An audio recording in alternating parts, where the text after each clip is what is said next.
Europe 1, la France bouge. La pépite. C'est vous la pépite ce soir, Jean-Michel Blanquer, la pépite de la France bouge, avec Terra Academia, l'école de la transition écologique. Ça existe depuis ? Depuis 1 an à peu près Depuis maintenant. 1 an, elle a été lancée. Elle a été créée par Veolia, financée par une filiale de Dassault, c'est ça ? Non. Pas du tout. C'est une association de différentes entreprises. Veolia a joué un rôle de premier plan. D'accord. Et puis vous avez plusieurs entreprises qui font la partie de ce qu'on appelle la coalition. Il y a en effet Dassault Systèmes, qui est en pointe sur les nouvelles technologies. Vous avez aussi le Roi Merlin, le groupe ADO. Vous avez aussi Manpower qui vient d'adhérer. Vous avez les parties régionales d'EDF et puis surtout des PME autour de là où nous nous trouvons. Et puis dans l'avenir, encore d'autres entreprises, dont sans doute certaines présentes dans Climate House d'ailleurs, puisque le but est de répondre aux besoins de formation qui existent, C'est ça. que ce soit formulé par les entreprises ou d'autres, pour les métiers de la transformation écologique. Des métiers pour les dirigeants, des formations continues et initiales. Je vais vous laisser pitcher, Jean-Michel Blanquer, et je vous retrouve. On a plein de questions pour vous. Est-ce que vous êtes prêts ? Oui. Allez, top chrono, c'est à vous. On vous écoute. Le but de Terra Academia, c'est d'être à la fois un accélérateur et une école de la transformation écologique. Donc ça en fait une école un peu particulière, dont le mot-clé est peut-être celui de territoire, puisque nous avons commencé par un campus à Arras, nous allons continuer à Deauville, à Paris, nous avons inauguré notre campus tout récemment, et puis nous allons continuer avec le but de créer un campus par région. À chaque fois, le but n'est pas d'arriver avec des formations toutes faites, mais de faire un diagnostic local avec les partenaires locaux, collectivités locales, entreprises, institutions académiques, associations, et de créer donc des coalitions d'acteurs localement pour répondre aux besoins en compétences. Par exemple, lorsqu'on est à Arras, on peut se dire il y a 10 000 passoires thermiques autour d'Arras. Aujourd'hui, il y a combien de couvreurs pour faire face à ces passoires thermiques ? Mettons 200, il en faudrait 500. Donc qu'est-ce qu'on fait pour former 300 couvreurs dans les 3 ans avec des entreprises comme par exemple le Roi Merlin que j'ai cité ou d'autres, de façon à être très pragmatique et par rapport à tous ces métiers qui sont souvent des métiers en tension, eh bien être capable de les pourvoir au bénéfice du territoire et de l'économie et de l'écologie. Merci pour votre pitch, Jean-Michel Blanquer, président de Terra Academia. Donc là, on est dans les territoires. C'est aussi votre marque de fabrique, j'ai envie de dire. Oui. C'est-à-dire que vous partez d'un audit, vous allez voir ce qui manque dans tel territoire en fonction de tel ou tel métier. Et là, Terra Academia intervient, en gros. Oui, on peut le dire comme ça. L'objectif, vous savez, moi, une des choses qui m'habite le plus et qui va de pair avec le grand enjeu écologique, c'est la métropolisation du monde, le fait que, de manière un peu absurde, nous concentrions toute la richesse, toute l'énergie sur quelques points du territoire. C'est vrai en France comme ailleurs. Donc en France, il y a 8 points du territoire qui concentrent la très grande majorité de la richesse nationale. Et en fait, c'est absurde. C'est-à-dire que c'est ainsi qu'on dévitalise le territoire, qui par ailleurs subit de plus en plus de dommages écologiques de tous ordres. Comment est-ce qu'on revitalise le territoire ? Par l'humain, tout simplement. Et donc par la compétence. Ce qui nous caractérise d'abord, c'est finalement la compétence, le savoir-être et le savoir-faire. Et donc, ce sujet-là, pour moi, il est crucial, tout domaine confondu. Et c'est pourquoi c'est important, à mes yeux, d'installer des institutions de connaissances et de formation dans les villes moyennes, dans les villes intermédiaires, au bénéfice aussi des aires rurales alentours, de façon à donner une grande valeur ajoutée au territoire. Il est totalement démontré que ce qui donne le plus de valeur ajoutée à un territoire, surtout si c'est pas une grande métropole, c'est le fait d'y installer une institution de savoir, parce que ça a des effets en chaîne économiques, sociaux, écologiques. Et donc, c'est ce que nous faisons avec Terra Academia, en reliant les enjeux les plus avant-gardistes sur le plan scientifique et technologique aux enjeux les plus pragmatiques sur le terrain.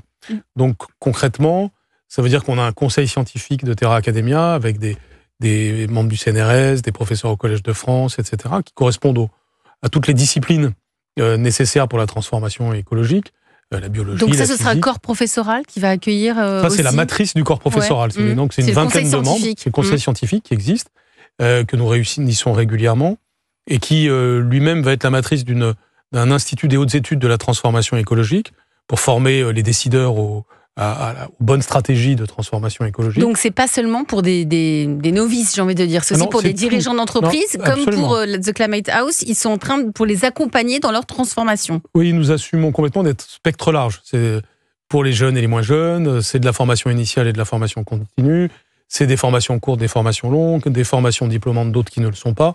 L'essentiel est que ça contribue à la transformation écologique et que, comme on le disait tout à l'heure, ça rassemble des profils différents. L'objectif, effectivement, c'est d'être une maison qui rassemble des gens qui peuvent être d'horizons très divers, à un moment différent de leur vie, à un moment différent de leurs compétences. Et on veut créer un effet anciens élèves aussi de ceux qui seront passés par là. Parce que si vous avez fait par exemple votre CAP dans le cadre de l'alliance d'un CFA et de Terra Academia à Arras, eh bien, quelques années plus tard, vous voudrez passer à un niveau autre et puis votre vie pourra se traduire par des passages à Terra Academia. Qui finance Terra Academia ? C'est un modèle économique où vous avez à la fois les entreprises, les collectivités locales, et dans certains cas, les apprenants eux-mêmes, ça dépend. Certaines formations sont gratuites, d'autres sont payantes.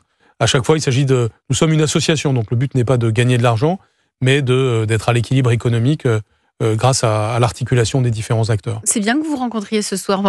C'est un écosystème qui est en train de naître, Lucie Bache. Effectivement, c'est ce que je me disais. Je pense que dans l'ancien monde, en utilisant des termes qui sont les mêmes de maison, de transition écologique, on pourrait avoir l'impression qu'on est concurrents.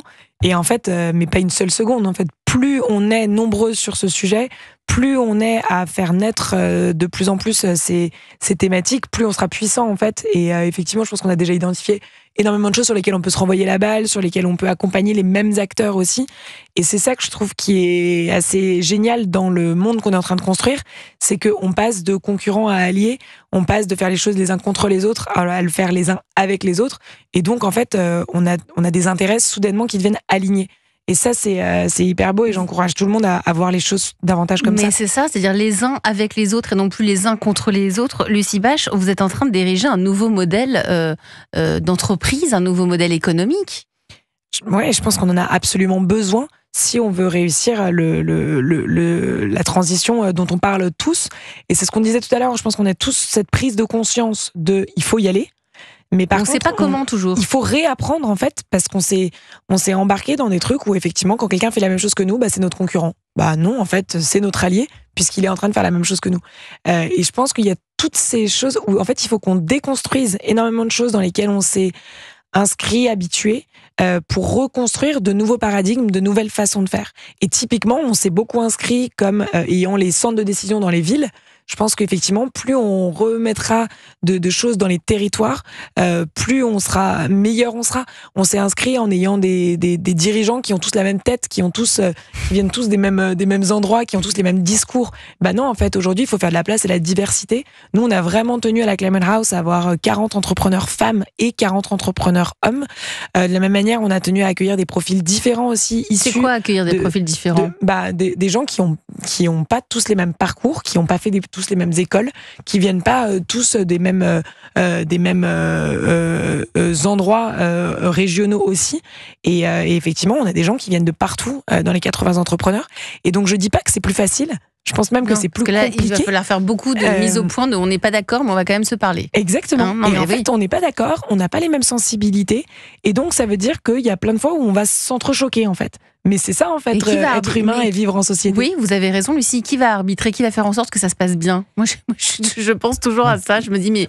c'est là où on s'est réunis autour de ces valeurs communes qui sont, on va s'écouter les uns les autres, on va accepter d'arrêter de se juger, et au contraire, on va s'inspirer les uns les autres. Et en fait, moi, aujourd'hui, j'apprends beaucoup plus de quelqu'un qui pense pas pareil que moi que de quelqu'un qui pense la même chose, en fait. Et donc, j'ai envie de m'entourer de gens qui pensent différemment. Mais c'est sûr que c'est pas facile. Et nous, on l'a dit aussi avec beaucoup de vulnérabilité et d'humilité. Il va y avoir des loupés, en fait. Il y a des fois où on va pas s'entendre. Il y a des fois où on va oublier la sensibilité de quelqu'un. Et là, on compte les uns sur les autres pour accepter que c'est pas parce que je suis une méchante personne ou que j'ai mal ou que j'en ai rien à faire des autres, c'est juste parce que je suis qu'une humaine. Ouais, et donc, en fait, les humains sont faits pour vivre en société parce qu'on a besoin les uns des autres, justement. Et je pense que c'est le message qu'on essaie de passer. C'est quasiment philosophique, la Climate House, moi, je trouve, ce soir. Parce que vous... Mais aussi. Aussi philosophique. Il faut construire un nouveau modèle, il faut construire une nouvelle façon de vivre ensemble, c'est sûr. Jean-Michel Blanquer, pourquoi vous vous êtes investi dans la Terra Academia ? En bonne partie pour les raisons que je disais tout à l'heure, c'est-à-dire que pour moi, un grand enjeu d'aujourd'hui qui a ensuite un impact sur plein de choses, c'est le rééquilibrage du territoire. Mais c'est totalement en phase avec ce que vous faisiez même avant d'être ministre de l'Éducation nationale. Il y a une cohérence. Oui, les idées que j'ai en la matière sont des idées que j'avais avant d'être ministre. Par exemple, quand je dirigeais l'ESSEC et où ce point-là me paraissait important. Vous voyez, quand le projet Terra Academia sera à maturité dans quelques années, l'objectif sera d'avoir un campus par région, et donc ça fera une sorte de réseau de campus. On retrouvera aussi une échelle qui me paraît assez bonne, qui est celle de la France, où chaque campus aura sa spécialité, où les étudiants ou les adultes circuleront d'un campus à l'autre en fonction des thématiques, plutôt que d'aller forcément à l'autre bout du monde. Il y aura une sorte de Tour de France des compagnons de l'écologie, si on veut. Et on aura aussi, un peu dans la lignée de ce que vient de dire Lucie, d'être très pragmatique en fonction des réalités qu'on rencontre. Autrement dit, il n'y a pas une personne géniale qui va avoir toutes les solutions pour la transformation écologique, mais véritablement une méthodologie qui permet collectivement de trouver des solutions localement. Donc que cette transformation écologique ne soit pas vécue comme une contrainte pénible, mais comme une opportunité. Une opportunité pour tous et un réenchantement du territoire. Je le lis de deux façons.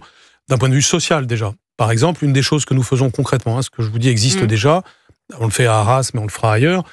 Pendant 3 jours, on accueille 15 jeunes très éloignés de l'emploi, sans diplôme. On leur montre les enjeux de la transformation écologique de façon très interactive. Donc déjà, ils apprennent quelque chose et de manière un peu complexe, de manière un peu approfondie, pas juste des slogans, parce que tout ça est compliqué pendant 3 jours. Mais à l'occasion des 3 jours, on leur parle aussi d'une dizaine de métiers. Par exemple, poser des panneaux solaires pour on va en parler avec Jean-Noël Gaine dans un leur instant. Montrer électricien, électromécanicien, etc. Bon, tous les métiers qui sont des opportunités pour eux dans le futur et qui désormais, grâce à ces 3 jours, font beaucoup plus sens puisqu'ils voient le lien entre le métier et l'enjeu général. Et ça devient beaucoup plus concret. Et donc, si vous voulez, ça devient très concret et donc il y a une question sociale. Mais vous voyez, dans l'actualité, il y a le sommet de la COP biodiversité à Cali en Colombie. C'est très important ce qui se joue là. Moi, je parle beaucoup de biodiversité et pas seulement du climat. Les 2 sujets sont d'ailleurs reliés. Eh bien, sur la biodiversité, on peut, les uns les autres, chacune d'entre nous, avoir un impact sur notre environnement immédiat. Et moi, mon rêve, c'est que chacun des campus contribue au renouveau de la biodiversité là où il est. Et donc, on parle de génie écologique, par exemple, dans notre campus de Deauville, parce que c'est formé à toute une série de techniques qui permettent, dans des domaines comme, par exemple, jardinier, les métiers de la forêt, et la manière de concevoir l'agriculture, etc., qui permettent de contribuer au renouveau de la biodiversité. Moi, je ne suis pas quelqu'un de fataliste. Je pense que quand on veut, on peut. Quand on se retrouche les manches, on peut. Et que, par exemple, la baisse de biodiversité de notre planète et de nos territoires est quelque chose de très grave, mais pas d'irréversible. Il faut à tout prix changer ça. Et on peut le faire au travers de nos métiers aussi, de ce qu'on fait au quotidien. Des métiers comme dans Terra Academia. Vous restez autour de la table de La France Bouge, à suivre avec vous, Jean-Noël Gaine et Créawatt. Vous étiez installeur de panneaux photovoltaïques pendant près de 20 ans et vous avez trouvé une solution de panneaux solaires légers c'était pour moins de peine, moins de... Pour la pénibilité, répondre à un marché qui n'était pas du tout exploité. Ça s'appelle Créawatt, Jean-Noël Gaine. On a hâte de vous entendre, mais d'abord, on va écouter Cyndi Lauper, Girls Just Want to Have Fun sur Europe.